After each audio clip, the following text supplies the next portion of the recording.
Hello दोस्तों, नमस्कार। MPTET CTET REET exam की तैयारी कर रहे हैं तो चैनल को सब्सक्राइब कर लीजिएगा और सब्सक्राइब करने के बाद बेल बटन को ऑन करिएगा ताकि नए वीडियोस का लेटेस्ट नोटिफिकेशन आपको सबसे पहले मिले। और देखिए, डिस्कस करेंगे आपका हिंदी पेडागोगी के टॉप मोस्ट इंपोर्टेंट क्वेश्चंस को। अच्छा लगे तो लाइक करिएगा और देखिए वीडियो को आप पूरा एंड तक देखिए, आपको बहुत अच्छे अच्छे क्वेश्चंस मिलेंगे और स्किप बिल्कुल भी नहीं करना है। पहला क्वेश्चन देखिएगा, आपके सामने है, भाषा की पढ़ाई समूची पाठ्यचर्या में व्याप्त है, समूची पाठ्यचर्या का केवल एक हिस्सा है, बेहद जटिल और संवेदनशील है, यह भाषा की पाठ्यपुस्तक से ही संभव है। तो देखिए, बात करें भाषा की जो पढ़ाई है वो आपका देखिए जो समूची पाठ्यचर्या में व्याप्त होगी। ऐसा समझ में, भाषा आपका जैसे आप हिंदी पढ़ रहे हैं तो वो आपका पूरे पाठ्यक्रम या पूरे सिलेबस में आपको वो मिलेगा। कैसे? आपका जैसे कि आप पर्यावरण पढ़ रहे हैं फिर भी आपको हिंदी मिलेगी, मैथमेटिक्स पढ़ रहे हैं फिर भी आपको हिंदी पढ़ना पड़ेगी। तो ये सब कुछ जो भाषा है, लैंग्वेज है, वो पूरी पाठ्यचर्या पर आपका निर्भर करता है या पूरी पाठ्यचर्या में व्याप्त है। ऐसा समझ में पहला आपका ऑप्शन जो है यहाँ पर सही होगा। देखिए, नेक्स्ट बढ़ेंगे क्वेश्चन की तरफ। सभी क्वेश्चन देखिए एग्जाम में आ सकते हैं, ऐसे ही है। क्वेश्चन नंबर सेकंड कहता है आपसे, बहुत इंपॉर्टेंट, भाषा का प्राथमिक रूप क्या है। अब देखिए, भाषा का प्राथमिक रूप क्या हो सकता है यहाँ पर? पढ़ना, बोलना, लिखना या इनमें से कोई नहीं। बताइएगा क्या सही आंसर होगा अपना। तो देखिए, बात करें भाषा का प्राथमिक मतलब प्रथम रूप होता है भाषा का, वह बोलना होगा। ऐसा समझिए जिसे मैं आपको बोलकर सुना रहा हूं, बोल रहा हूं मैं, तो यह भाषा का प्रथम रूप है। ध्यान रखिएगा, क्वेश्चन आपसे पूछा जाता है एग्जाम में, बहुत ही इंपॉर्टेंट क्वेश्चन कहेंगे। आंसर आपका बी ऑप्शन टिक करिएगा। नेक्स्ट देखिए, क्वेश्चन की तरफ बढ़ेंगे। सभी क्वेश्चन एग्जाम में आपका आने जैसे ही है।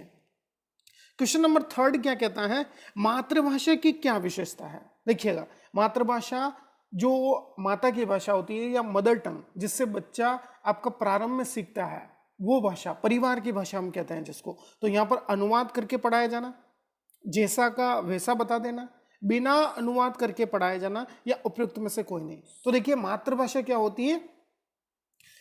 प्राथमिक स्तर पर बच्चे को मातृभाषा में ही हम शिक्षा देते हैं या मातृभाषा के सहयोग से आपका शिक्षा प्रदान करते हैं।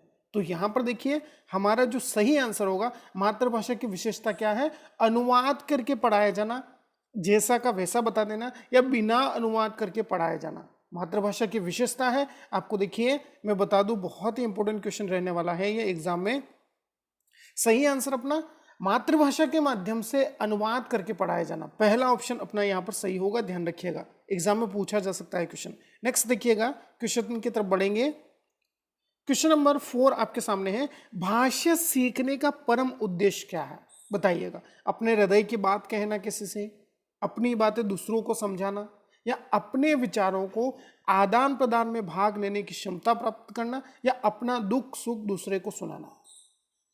तो भाषा सीखने का परम उद्देश्य क्या होगा? बताइएगा, बहुत ही इंपॉर्टेंट क्वेश्चन कहेंगे इसको। तो देखिए, भाषा क्यों सीखते हैं हम? अपने विचारों का आदान प्रदान करने की क्षमता इससे हमें प्राप्त होती है।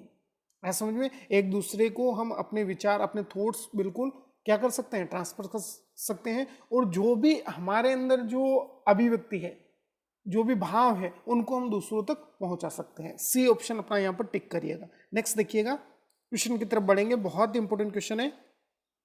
क्वेश्चन कहता है, भाव अभिव्यक्ति का सर्वोत्तम साधन क्या है? लचीली भाषा का प्रयोग करना, मुहावरेदार भाषा का प्रयोग करेंगे, विदेशी भाषा का प्रयोग करेंगे या मातृभाषा का प्रयोग करना। तो देखिए, बात करेंगे भावों की अभिव्यक्ति, आपका सबसे पहली बार जो प्रकट होगी वह आपका मातृभाषा के माध्यम से ही होगी। तो भाव अभिव्यक्ति का सर्वोत्तम साधन भी आपका मातृभाषा को ही मानेंगे। ध्यान रखिएगा, एग्जाम में पूछा जा सकता है क्वेश्चन। नेक्स्ट देखिए, क्वेश्चन की तरफ बढ़ेंगे। आपके सामने क्वेश्चन है, विद्यालयी पाठ्यक्रम में त्रिभाषा सूत्र से क्रियान्वयन इस प्रकार है। जो विद्यालय पाठ्यक्रम है या जो हमारा सिलेबस है शिक्षा के स्तर के अनुसार, वहां पर त्रिभाषा सूत्र मतलब 3 भाषाओं में अध्ययन, यह जो सूत्र है इसका क्रियान्वयन कब से होता है? उच्च प्राथमिक स्तर से होगा, निम्न प्राथमिक स्तर से या निम्न माध्यमिक स्तर से, या सभी होंगे। बताइए क्या सही आंसर हो सकता है? तो देखिए, त्रिभाषा सूत्र का जो क्रियान्वयन है वो आज के समय में बात करें तो आपका इन सभी स्तर पर होगा। ध्यान रखिएगा। उच्च प्राथमिक स्तर पर भी होता है, निम्न प्राथमिक स्तर पर भी होगा, यहाँ पर सभी के लिए जाएंगे, निम्न माध्यमिक स्तर भी होगा। डी ऑप्शन अपना यहाँ पर सही करिएगा। नेक्स्ट देखिएगा, क्वेश्चन की तरफ बढ़ेंगे।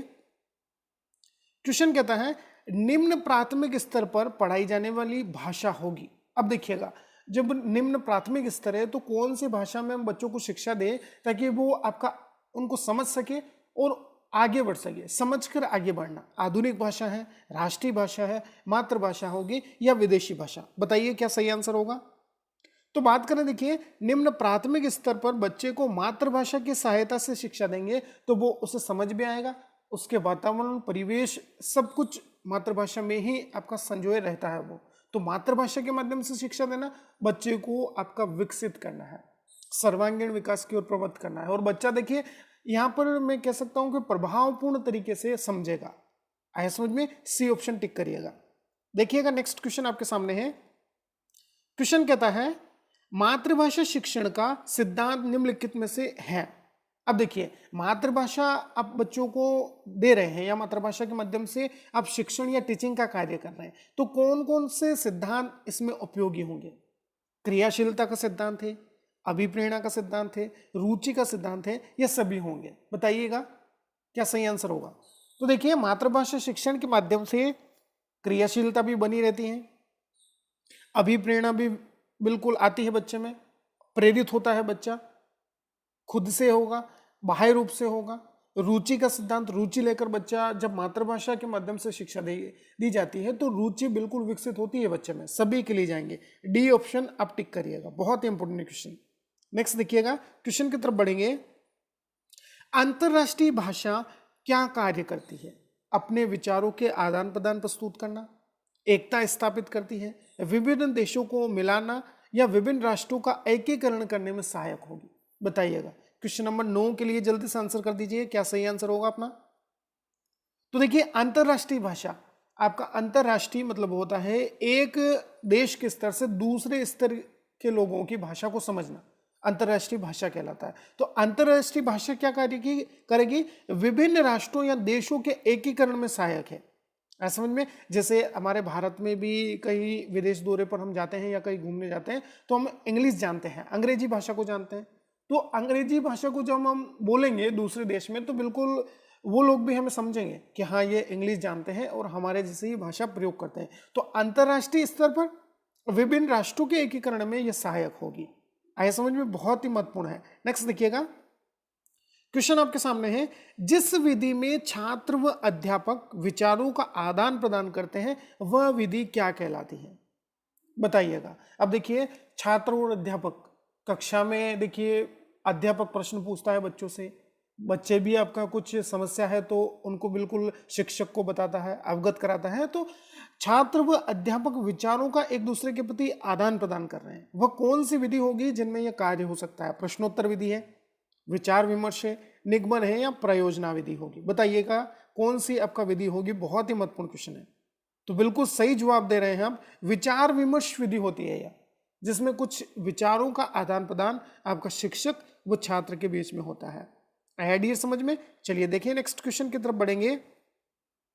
क्वेश्चन कहता है वर्तनी शिक्षण के लिए निम्नलिखित में से कौन सा अभ्यास सर्वाधिक महत्वपूर्ण है? बताइएगा। देखिए वर्तनी शिक्षण सुलेख महत्वपूर्ण होगा, अनुलेख है, श्रुतलेख है, या इनमें से कोई नहीं? तो देखिए वर्तनी के शुद्ध में या वर्तनी की शुद्धि में या वर्तनी शिक्षण की शुद्धि में बात करें तो सबसे महत्वपूर्ण श्रुतलेख होता है। सुनकर बच्चा लिखता है तभी तो उसकी वर्तनी आपका सही होगी। तो यहाँ पर आपका ऑप्शन कौन सा सही होगा? सी ऑप्शन अपना यहाँ पर सही होगा। बहुत ही महत्वपूर्ण क्वेश्चन है, ये एग्जाम में पूछा जा सकता है। ये आपका एक मॉक टेस्ट था जिसमें इंपोर्टेंट क्वेश्चंस थे। आई होप आपको समझ आए होंगे। और देखिए वीडियो को आप पूरा देखते हैं तो जितने भी इंपोर्टेंट क्वेश्चन आपको मिलते हैं वो सभी देखिए कहीं ना कहीं पूछे गए हैं, ऐसे ही क्वेश्चन रहते हैं। अच्छा लगे तो लाइक करिएगा, शेयर करिएगा, और चैनल पर नए हैं तो चैनल को सब्सक्राइब करके ज़्यादा से ज़्यादा शेयर करिए अपने दोस्तों के साथ। धन्यवाद। जय हिंद, जय भारत।